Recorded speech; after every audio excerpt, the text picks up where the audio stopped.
resources where you can get additional information regarding specific plants. So we're going to cover a few tonight, but there's so many more, and I can't cover every single one that may be out there. So I'm going to share with you some of those websites to consider checking out, and that will include our traditional hybrid plants that you find in the local nurseries, and also to native plants that you can find in your local nurseries. Okay, so we're going to try to hit all of those tonight. So what are insects and why are we interested in those? Majority of our insects are going to be important in some way, shape, or form into our ecosystem. They may be a food source. You know, they're not going to directly harm people or harm our structures. Our beneficial insects are going to be a small group of insects that's going to contribute to natural plant pest management. And those destructive insects that maybe we think about when we hear the term insect or bugs, or however you want to term that, those are going to be the fewest species that we actually are going to encounter, even though sometimes it can seem like that's all that we see in our landscape. So our beneficial insects, it's important to understand who these guys are and what they look like. I think we all pretty much know butterflies and bees and honeybees as they're flying around. And I know a lot of you may want to try to encourage that in your landscape, but I also too want you to think about some of those other beneficial insects that are also too going to be very important as you're gardening, whether it's an ornamental garden or it's a vegetable garden. So it's important to know who you're looking for. In the bottom corner here picture, this is a lady beetle larvae. And this is the adult lady beetle. So these guys, the larval stage of the ladybug is actually the stage that's going to be consuming a large amount of your aphids. The adult stage does too, but that larval stage will actually be consuming that. We also too have lacewings. We have a lot of different beetles, and we have our praying mantis. These guys are kind of considered kind of on the fence of, are they beneficial or are they harmful? Because they will consume beneficial insects, they'll consume the harmful insects, and they may even consume their brothers and sisters. So they will consume pretty much anything out there in your landscapes. Our beneficial insects are also too going to include those pollinating insects. And when we think about our pollinators or bees, we always try to gravitate toward the honeybees, which they are a wonderful, as a colony, they're a wonderful pollinator. However, I want you to also to think about some of our native bees and trying to encourage them into our landscapes. And we have a lot of different native bee houses and a lot of different options for trying to increase those populations in your garden spaces. So when we think about encouraging these pollinators and beneficial insects, we want to make sure that we're choosing a variety of ornamental plantings that are going to bloom at different times of the year in order to provide that nectar source. We want to be very careful about our broad spectrum insect chemical management. And so we want to think about these things as we are looking to apply any particular product. What does that look like for our overall management system? If we're trying to encourage those beneficial insects, we want to try to get those populations up at a high rate. And in order to have beneficial insects, you've got to have some food sources as well. So it's a balance to make sure that you're still having a beautiful landscape and you're still having beautiful flowers, but you may have to be okay with a few of those insects out there, as long as they're not detrimental to the health of that plant.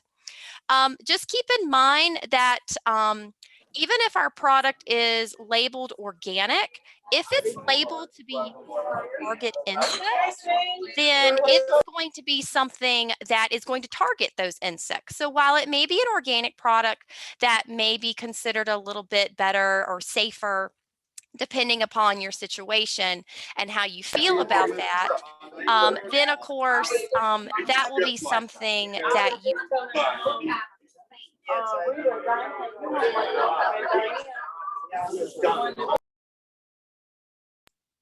it is going to be for that insect management. Okay. And chemicals should really be the last thing that you should consider. There are so many different things that I would recommend that you think about first, making sure you have your right plant in your right place, making sure that you have that diversity of different types of ornamental plantings to have that season-long nectar. You want to look at are there management methods that you can use in order to keep those insect populations down? Are you trying to encourage those beneficial insects, which I hope you are? And so you want to let those populations build so you can make sure that they're consuming those harmful insects. If you have to use a product, I would highly recommend that you bring a sample of the pest into your extension office so that it can be properly identified. And then that way you can get some of those management strategies. Regardless of what sort of product you want to use, we want to make sure that you've identified the pest correctly, because it could be a beneficial that you may mis-ID as a pest, or it could really be a pest, but maybe some of the management practices that you've been using have not been the most successful. So we will be able to definitely help you in our offices once we know kind of the problem that you are dealing with. So again, those pollinator gardens and beneficial insect gardens are really going to play a vital role in the survival of our wildflowers, different trees and shrubs. We also too have a lot of vegetables that will be vegetables and fruit that need to be pollinated. So we want to make sure that we try our best to incorporate these in where we can. And you can really incorporate in a pollinator garden as long as you have the environmental conditions that we're going to go over in just a few minutes. You can really incorporate that into any space. You can put it in a container. You can put it in a small section in your vegetable garden. You can create an entire row in your vegetable garden or on the side of your home. So you can really incorporate these in any location that you may have. When we think about our goals, these are some of the things that I want you to think about when you're evaluating your plantings. Maybe you're evaluating your current plantings and maybe you notice a small gap. And so think about some of those plants that are going to bloom from February to November. You want to make sure that you're planting suitable forages for the caterpillars. Many people may not understand that in order to get an adult butterfly that you see flying around, you've got to have the host plant for that caterpillar to consume. And if you are interested in specific species of caterpillars, we have a lot of those resources that we can share with you and let you know, well, these are going to be the host plant for the caterpillar. And this is when they're usually going to come into the area. They will eat that entire host plant down. So you do want to make sure that you have plenty of food source for them. And then this is what their chrysalises look like. If they are a moth, this is what their cocoon is going to look like. And then this is what the adults should look like. So that way you can see the entire life cycle happening in your area. It's a great opportunity for children, if you have any children, grandchildren, if you work at, different organizations, civic organizations or religious organizations, and you have a location where you can put that in. It's a really great learning tool as well that you can use to show just that progression. And then again, you want to have that selection of established nectar sources. So you want to try to make sure that you are selecting plants that are going to attract these butterflies and beneficials. And we're going to go over a few of those here in a little bit. And you also too, the last thing on your list really should be an aesthetically pleasing. However, please don't get me wrong. I'm not indicating to you to put something in that you visually do not like, if it's really going to distract from your overall plan. But keep in mind that we want to think about some of these other items, and hopefully there will be a plant that you find visually appealing that will fit very well in the environmental conditions that you have, and it will also to provide that pollinator source. So again, I'm going to share some of those resources with you at the end of this presentation so you can start to look through those and select plants that you feel will do well. And Yanni will be able to help you with those as you are moving forward in the DeKalb County office. If you are from Fayette, I'll be happy to help you. If you're visiting from another county office, your county office will be able to help you with that information as well. So these are just some design concepts to keep in mind. Typically in our residential landscapes, we're going to have lawns, we're going to have some trees, we're going to have a home somewhere that's going to be casting some shade that could also too cause some concerns that you want to put into that overall plan. But as you can see, there's a mixture of different types of plants. There are some that are annuals, there are some perennials, there are some grasses, trees, shrubs. There's all different kinds of options here for those garden design concepts. And again, you can make this fit into any landscape really that you have, provided that you selected the right plants for that place. You want to think about the plant placement by final width. Now, this is just an example of a plan. You don't have to use all these plants, and there are other options available to you, but you want to think about the final width of that plant. When you are designing a space, I understand that it may look a little bare when you first put the plants in. But keep in mind that these plants are going to get much larger. They're going to continue to grow. And we want to make sure that there's plenty of air movement that's moving around the plants. We want to make sure they have plenty of nutrients and water availability. We want to make sure that they are really incorporating in and establishing in very well into that landscape. Now, a lot of the plants that you'll see here may be more perennials, and then you can mix in some of those annuals. So regardless of if you pick annuals or perennials, I recommend doing a mixture of those, as we've already indicated in that previous slide. But some people really want to focus on one or the other, and you can really mix it up based on your goals and your needs. But you really want to think about, again, that final height and that final width to make sure that it's been placed correctly in that space. So as you're thinking about placement, as with most things and any kind of design, you're going to put the tallest plants in the back and you're going to cascade it forward to the lowest plants. And the reason for that is because you want to be able to visually see everything. Also, too, butterflies like to hop around and they like to have different heights of plants. And so it will allow them to have more movement. It'll allow you to enjoy more movement in your landscape and your location. And it will help just to kind of make it more aesthetically pleasing. Again, that should be the last thing that you kind of think about, but let's be honest, we all kind of think about that too, okay? So we want to make sure that we try to make sure we plant and place our plants by the final height, with the tallest being in the back or near the back of the structure, and as you move forward, it gets shorter. You also too are going to kind of create a little bit of a macro habitat. If you want to really have a strong population, you need to provide more than just nectar flowers, okay? So you need to have a lot of different nectar sources, yes, and they need to be trying to bloom at different times of the year.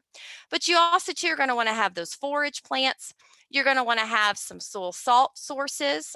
Butterflies like to land on bare ground and absorb the salts. And so after a rainstorm, sometimes you'll find a bare location and they'll be covered in butterflies, and they are taking up those salts in the soil. You want to have resting areas, so that could be a flat rock, where the butterfly is landing and opening its wings and just relaxing and resting, or absorbing the temperatures and the air and the sunshine and just relaxing before it moves from plant to plant.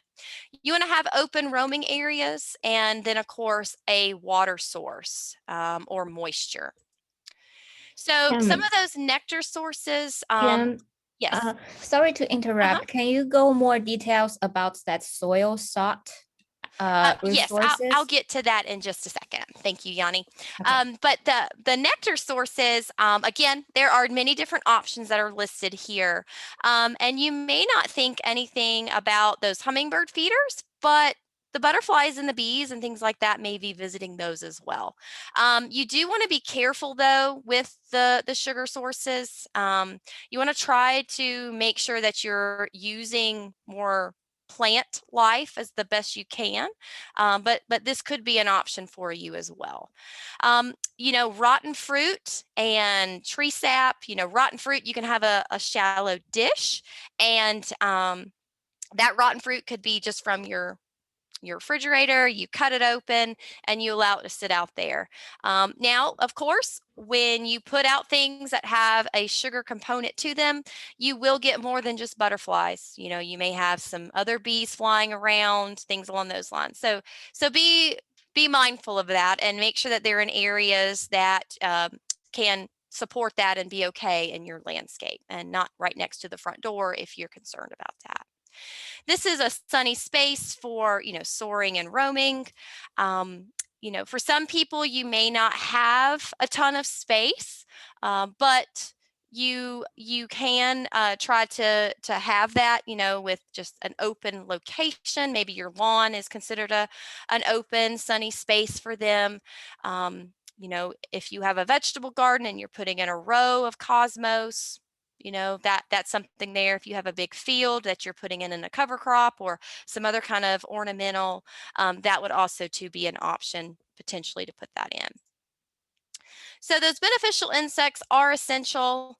I thought I had a slide that showed those salts a little bit more, but basically what it is in the soil, there are different salts that the insects are going to need to take up.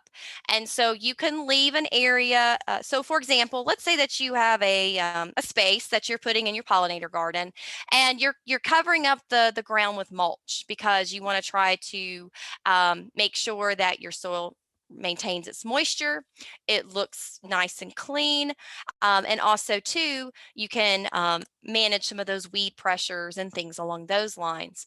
But in a certain area within that space, you're going to want to leave a portion. It doesn't have to be a massive space, but a circular area or a rectangle or a square without mulch, and so that way it's just bare soil. Red Georgia clay, whatever it is you have in that space. And that way what will happen is it will be available to them, the salts will be there, and the insects, the butterflies will be able to take those up. So if you've ever seen a bare patch of soil and after a rain, you just see tons and tons of butterflies there, that's what they're doing. They're absorbing those salts and consuming them because they do need that in their diet. So again, those beneficial insects are essential, and they can build up over time. It just depends on if they have a food source. I know that some people have purchased lady beetles, let's just say, and they've released them out into their gardens, and then all of a sudden they just fly right away. And it may be because there wasn't a food source there for them. It may be because it wasn't the right time of year for sometimes those packaged lady beetles may be put out at a time of year when those lady beetles should be in their hibernation state. So again, there's a lot of difference there. But if you have a food source for them, they will come and they will colonize and they will help you to keep those populations down at a level where you can still have a beautiful garden, and they're not being detrimental to the health of the plant. That doesn't mean you're going to get rid of all of the insects, but it's keeping them at a manageable level. Bumblebees are also essential, even those carpenter bees that we may have an issue with when they go and start drilling into our decks and our different arbors and things along those lines. But bees are also too very essential. You will have bumblebees. Whenever you're putting out a pollinator garden, just think about all the pollinators. Don't just think about butterflies, which they're beautiful and they're wonderful, but you're going to get a lot of other things as well. So if you're putting a garden in a public location, maybe you are part of a master gardener group and you're looking to do some kind of renovation or new project or something along those lines, it's important just to know that you're going to get all kinds of bees and butterflies and all kinds of beneficial insects. I will say, a lot of people are concerned about stinging. They're concerned about being stung. And you really need to be careful about that. If someone does have an allergy, you need to make sure that they are aware that they're out here. However, we have bees out in our education garden, and we go right out there, and they don't care that we're there. Now, if I go over there and try to grab one, or I'm swatting at it or something along those lines, then, it will come after me. And I'm not going to sit here and say that it won't, but we go out there and they are swarming all over our flowers because they are focused on that nectar source. But if you are concerned about that, please just make sure that maybe you have a sign up or something that indicates that if needed, there will be bees and butterflies and all kinds of beneficials flying around to have a really great space here for you. Your plant selection considerations, a lot of this is going to depend on your space. So we in Extension are advocates of right plant, right place. Regardless of if you purchase a hybrid plant or if you purchase a native plant. Native plants are great too, but they have conditions that they have to live under. So make sure that you are selecting that right plant that's going to live in those conditions. And again, you can reach out to your extension agent and they can help you move forward with some of those recommendations. Um, you want to think about how long is the plant going to be in bloom and when is it going to bloom. The color of the bloom may be important as well, those bright pops of color. Does it have a great nectar source? Is it invasive? You know, and the term invasive is sometimes used a lot, and it's not necessarily listed on the invasive species list. So look at the invasive species list and make sure that you're not selecting invasive plants. There are plants like bee balm. Okay, they like to colonize. I call them colonizers because yes, they spread. Yes, they will move.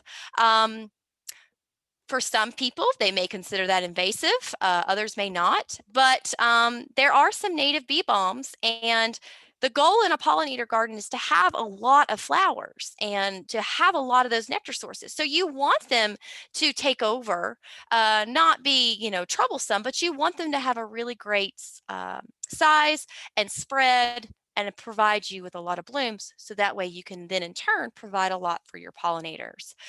There are going to be some maintenance requirements that you'll need to think about. Deadheading, clipping off those spent blooms so that way new blooms can form. Pinching at transplant, what that will do is when you have a plant, if you pinch off the center plant, it'll start to branch out and create a bushier plant for you instead of a tall spindly plant. So again, there may be some of those maintenance requirements that you should consider when selecting your plants. When you are establishing your gardens, I would recommend that you think about focusing a lot of your establishment for your perennial plants, maybe in the early fall. And I know that we are in the spring now, and I know you may be looking at your plants and thinking, well, I would really like to put something in the ground in the next couple of weeks.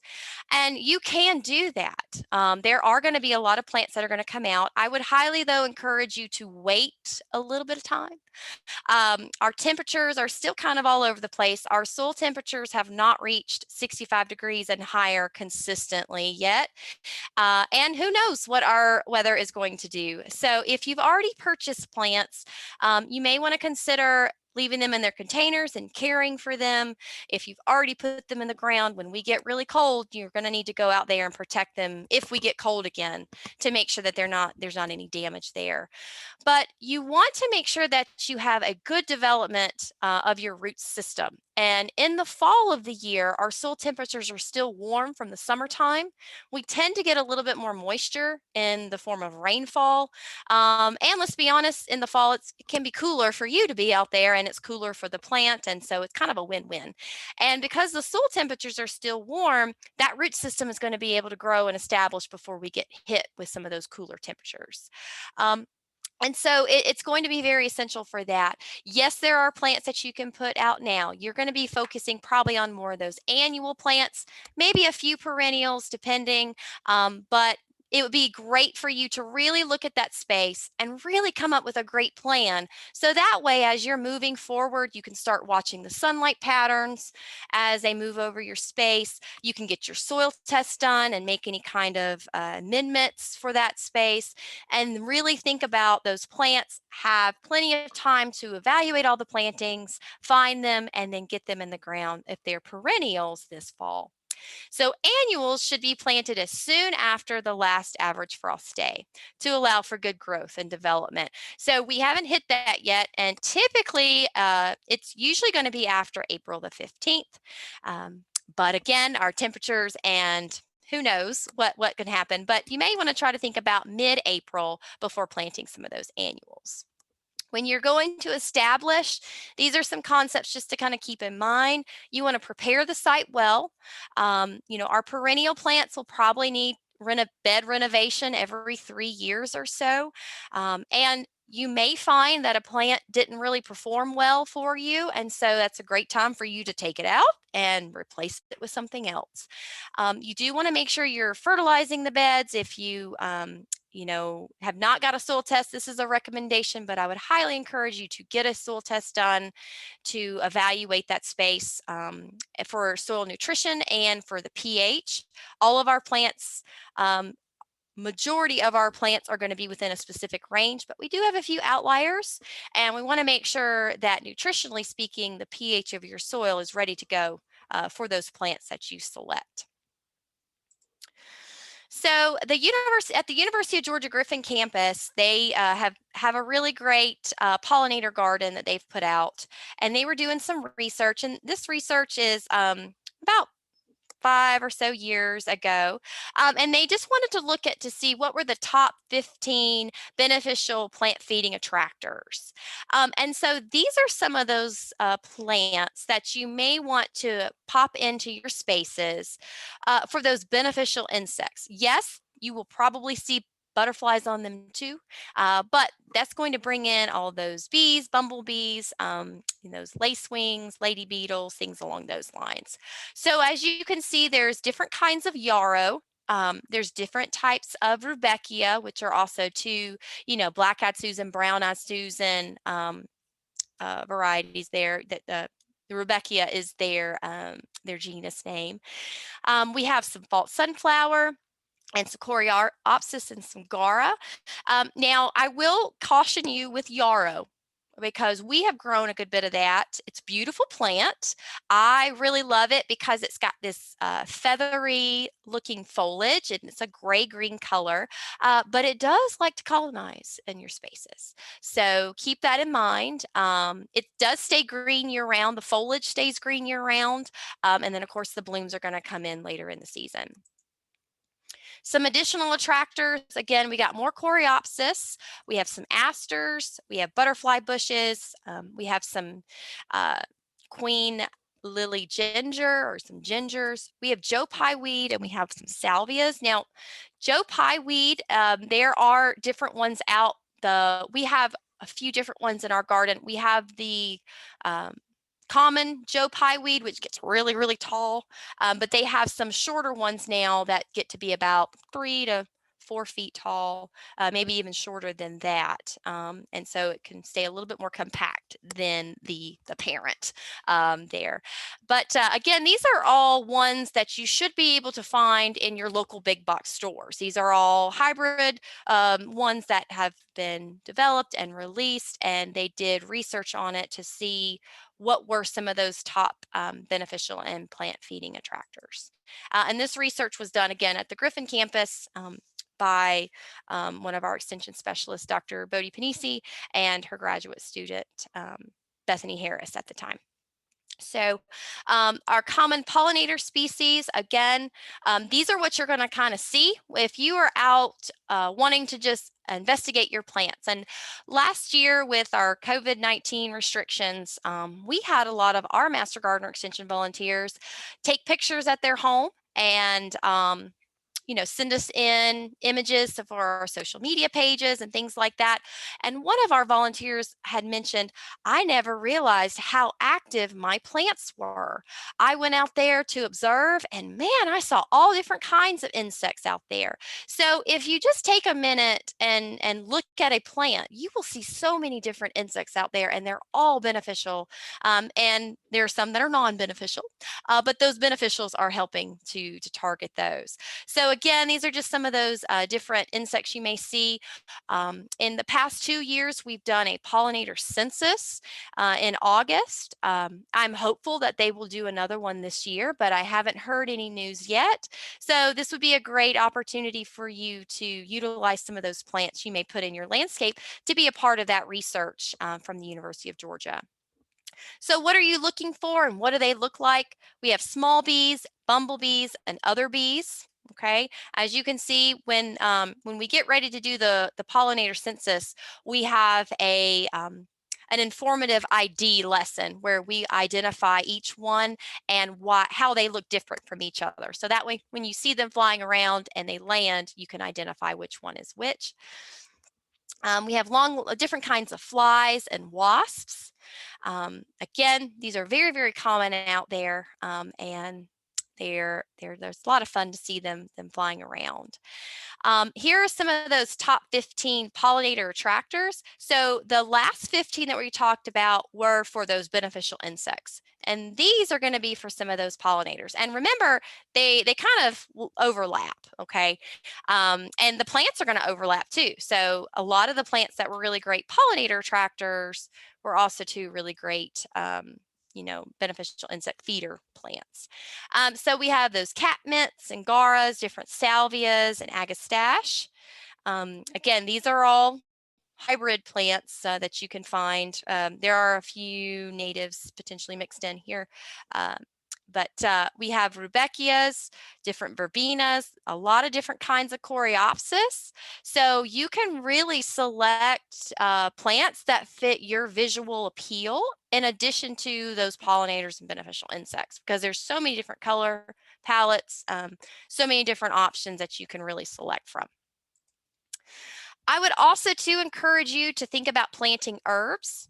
Not only are herbs great for, utilizing for your consumption purposes, but they are also too going to be multi-purpose in your landscape. Some herbs are going to be great as like a foundation hedge. So I know a lot of people are using rosemaries and things like that for that. They also too are going to provide visual interest. They have a lot of, they flower as well. So, you got your pollinators there, your beneficial insects there.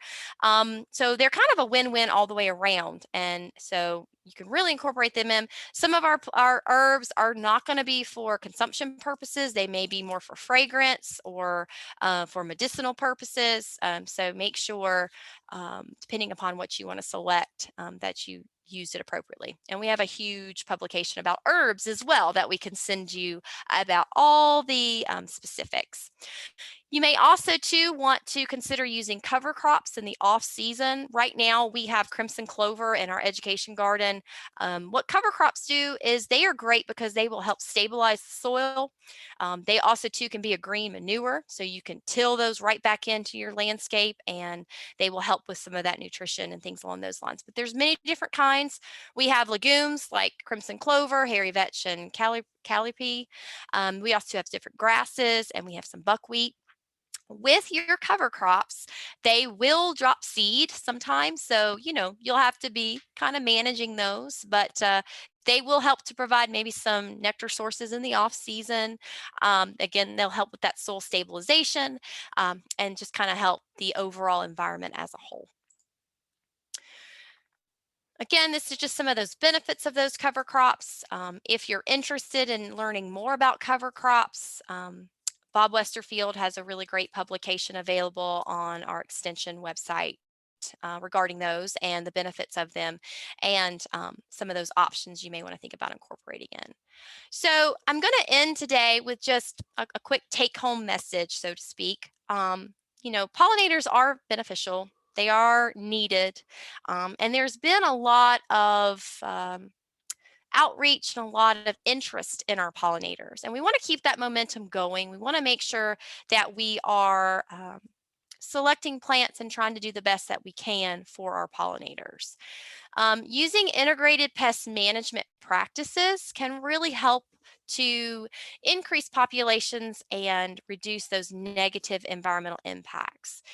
So IPM stands for Integrated Pest Management, and it's a process of all the topics that we kind of talked about today, you know, right plant, right place, making sure your plants are healthy, that they have a really good root system, that they are established well.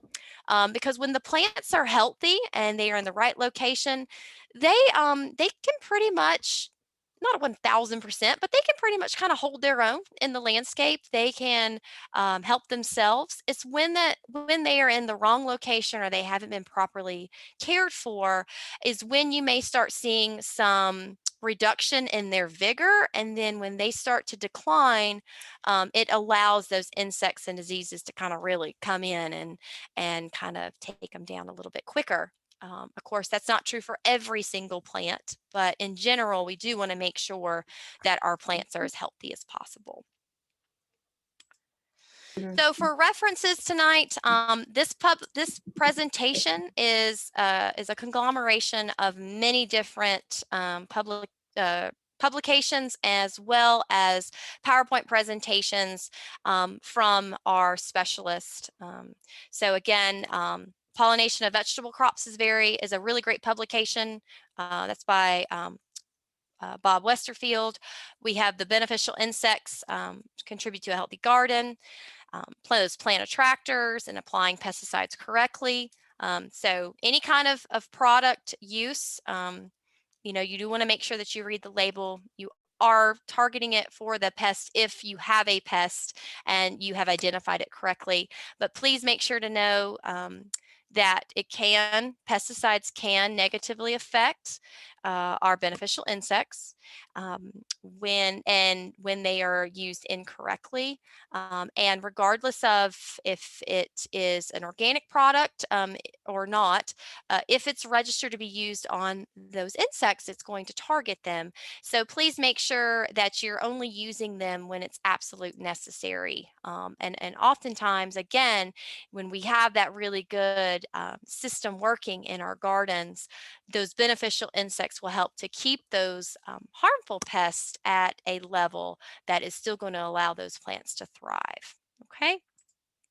So if you have any questions, I know that I see the chat box going off and I'll be happy to answer those. But before I get to the questions, I did want to share just a few UGA websites that I would recommend that you check out. And I can send this list to Yanni as well. And if she has your contact information, she'll be happy to share it. So the first one, let me drag it over here.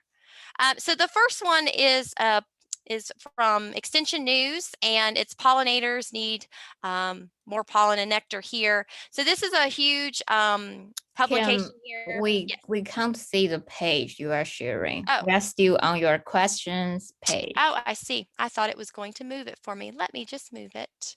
Sorry about that. No problem. All right. Let's see here.